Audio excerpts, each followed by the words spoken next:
Good evening and welcome to Tucker Carlson. Tonight we have news for you, breaking news that for whatever reason is being downplayed or ignored by other media outlets, but we think you ought to know about it. 5 simple words describe it. There was no Russian collusion. There was no evidence whatsoever that the Trump campaign conspired in any way with the government of Vladimir Putin during the last presidential election, period. That's apparently the conclusion of the bipartisan Senate Intelligence Committee. That committee spent 2 years investigating this question, of course, hundreds of interviews, reams of classified documents, untold millions in taxpayer dollars. No collusion at all. That is what we are hearing tonight they have found. Now, if you've been following this story at all, and of course you have been, you will not be surprised by this. No Russian collusion is a lot like moon landing actually happened, or abominable snowman was probably a long-haired mountain goat. You knew that already because you're not an idiot. But if so, compare your mental acuity to that of prominent political figures here in Washington. Next time you feel dumb, watch this tape. I think there's plenty of evidence of collusion or conspiracy in plain sight. Trump has the Kremlin clan surrounding him. There's more to be learned about it. I believe there's been collusion. It's starting to smell more and more like collusion. We saw cold, hard evidence of the Trump campaign, indeed the Trump family, eagerly intending to collude possibly with Russia. Smells like collusion. Plenty of evidence of collusion. Hard evidence of collusion. In the end, it was all fake. And they knew that. They knew it wasn't real. They were lying from the very first day. Only their remarkable aggression, their willingness to say literally anything, no matter how outrageous or slanderous or vile, kept the rest of us from catching on to what they were doing. If the chairman of the House Intelligence Committee is willing to call someone a traitor to this country, there's got to be some truth to it, right? Actually, no, there wasn't. It was always a hoax. Adam Schiff is an unscrupulous charlatan. That's the real lesson here. Don't expect people like Schiff to apologize, though, or correct the record, much less repair the lives of the people they have destroyed. Carter Page still can't find a job. Roger Stone is still facing life in prison.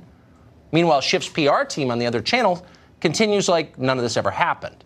Here's Malcolm Nance of MSNBC explaining that the results of a 2-year Senate investigation mean nothing. People are guilty because we say they're guilty. We must punish them. Let me just say one thing. When Benedict Arnold gave the plans to West Point to Major Andre, and they captured Major Andre, they did not have any real information linking those plans to Benedict Arnold, other than the fact that he was in his presence at one point during that day. But everyone knew it was treason when they caught the man and they hung him. So at some point, there is going to be a bridge of data here that is going to be unassailable. No one had any evidence, but everyone knew it was treason when they caught the man and they hung him. That says it all. Let's repeat that once again slowly so you can write down those words and put them on your fridge as a memento of the terrifying mass hysteria we've all just lived through. Quote, everyone knew it was treason when they caught the man and they hung him. That's our country now. That's what the Russia insanity has done to us. The real government shutdown has lasted for nearly 2.5 years. That's 1% of this country's entire existence. We no longer have meaningful policy debates in Washington. We have investigations instead. Nobody can think clearly. Everybody's afraid. The country's core problems don't even rate as interesting anymore, either to legislators or the TV pundits who comment on legislators. The suicide rate just hit a 50-year high. Did you know that? We're in the middle of the worst drug epidemic in the history of America, including the one after the Civil War and the heroin epidemic of the 70s and the crack epidemic of the 80s. This is way worse. And it's one of the reasons the life expectancy in many parts of the country is dropping. This is starting to look like Boris Yeltsin's Russia. And yet nobody in Washington even notices. All Adam Schiff and the rest of the wild-eyed morons can think about is Vladimir Putin, collusion, our hacked democracy, and all the other mindless slogans they've repeated long enough to half believe. We've spent 2 years perpetuating a fraud, and they are still doing it. What is this? It's negligence on a stunning scale. It has nothing to do with Trump. It has everything to do with running this country, and they're not. Historians will look back on this moment in amazement and in sadness. Who put these crackpots in charge and let them break things? Why didn't any responsible person in the media say anything about it? Why did they collude in the charade? What the hell happened to America? History will judge us for this moment. Adam Schiff's grandkids will be ashamed of what he did. Mollie Hemmingway is the senior editor at The Federalist, and she joins us tonight.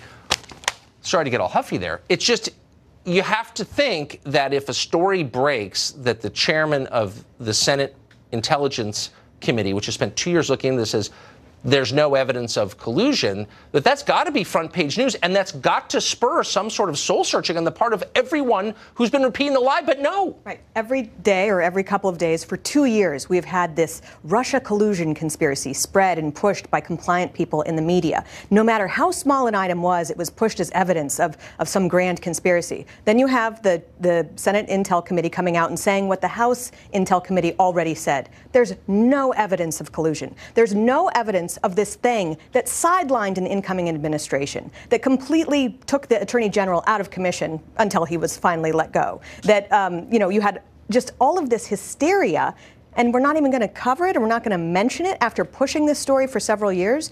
It's one thing for Democrats to push this. It's entirely another for people in the media to be so much going along with it. It's also something where we still aren't dealing with the fact that the intel community completely took in this information operation that was bought and paid for by Hillary Clinton and the Democratic National Committee. And they used this information to spy on a presidential campaign, to punish people for the crime of having not wanted Hillary Clinton elected president, or to put people in prison because they had the wrong political alliances. This is so deeply un-American. We are not supposed to do things this way. No, we're not supposed to accuse people on the basis of no evidence. And by the way, just to be clear, I'm not talking about Trump. I think there's a higher bar for the president. People say all kinds of reckless things about the president. It's the weaker people who got crushed in this, people like Carter Page. I personally was called a Russian agent by the now chairman of the House Intelligence Committee because I asked a question he didn't like. My question is, because we knew pretty quickly that this was fraudulent, that there really wasn't any evidence at the basis of it, and that people had no interest in finding out the truth, why did so many Republicans play along? That's another thing. It is one thing, like I said, for Democrats to do something like this. What have Republicans been saying for the last couple of years other than, oh, we just have to wait and wait and wait and wait and wait while the business of government doesn't happen because of this investigation? Yeah, the one thing we can't do is fire Robert Mueller. Yes. Because actually, our constitutional system doesn't really acknowledge democracy. We can have someone who literally can't be fired in the middle of a democratic republic. How does that work? Republicans push that. Someone who's literally unaccountable, who nothing can be done to, who has all the powers of the CIA and all the powers of the FBI. And Republicans sat there and said, there's nothing we can do about this. So why would anyone vote for people like that? I mean, seriously. Right? So if you have one side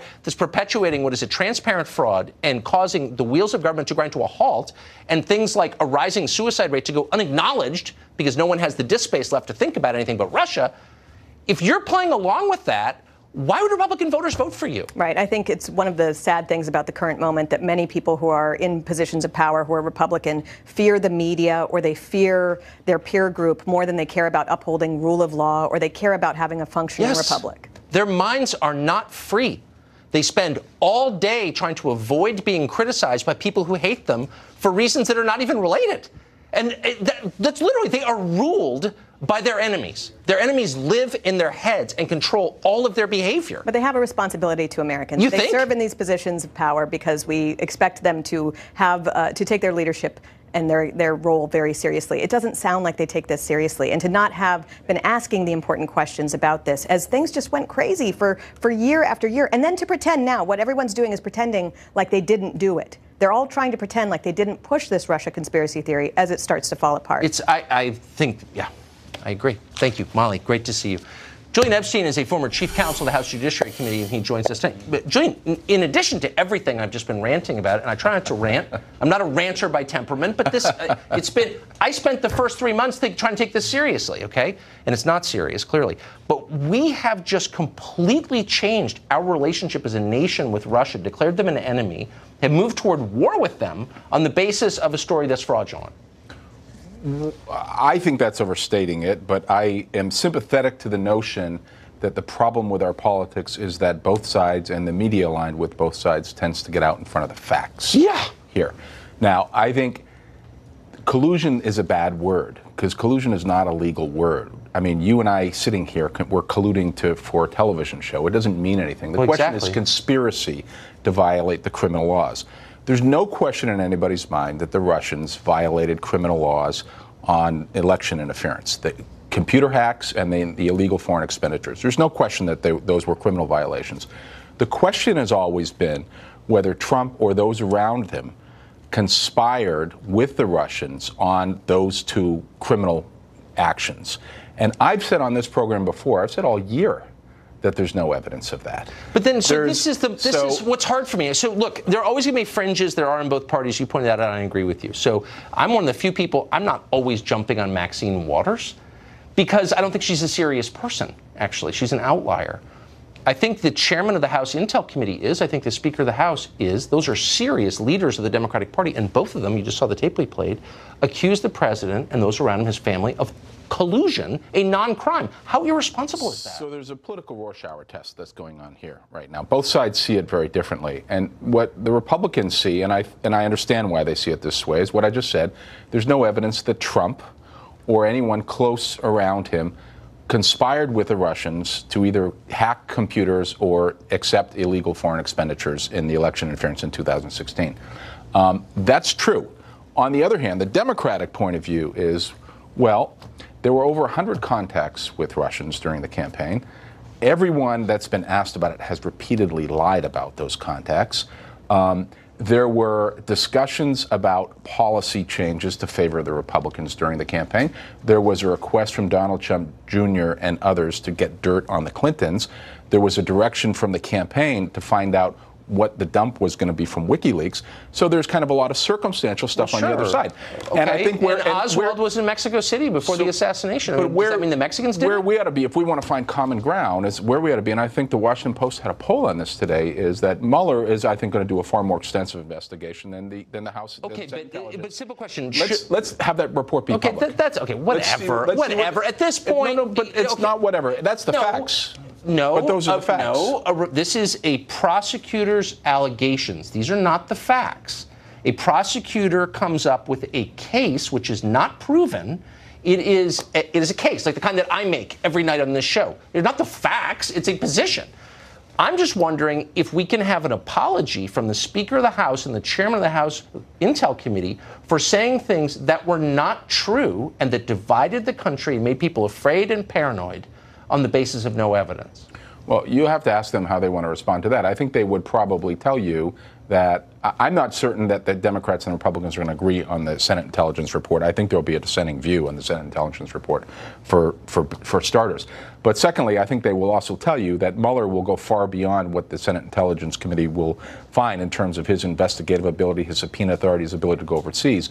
So I think the Mueller report is going to be a more complete report. Last question. And the public, Tucker, wants the report to be public, and we can judge what are facts, what's evidence, I can what's literally, not. at this point, 2.5 years in, should Roger Stone spend the rest of his life in prison if we find out there was no Russian collusion? What is the point of all this, of sending Roger Stone for the rest of his life to prison, honestly? So I think the question on Stone is not just the question of collusion. I think the question is whether he was honest with prosecutors. Okay. But Tucker, you railed against the Clintons for obstruction of justice repeatedly because they weren't. I certainly did. Because of what you thought they were obfuscating with prosecutors. So you should be consistent here. I supported Ken Starr's independent counsel investigation, and I'm ashamed that I supported that because it was totally wrong. This independent counsel thing is non-democratic. I should never have supported that. Well, at least you're trying to be consistent. Well, I'm trying to be honest. Yeah. Julian, thank you. Okay.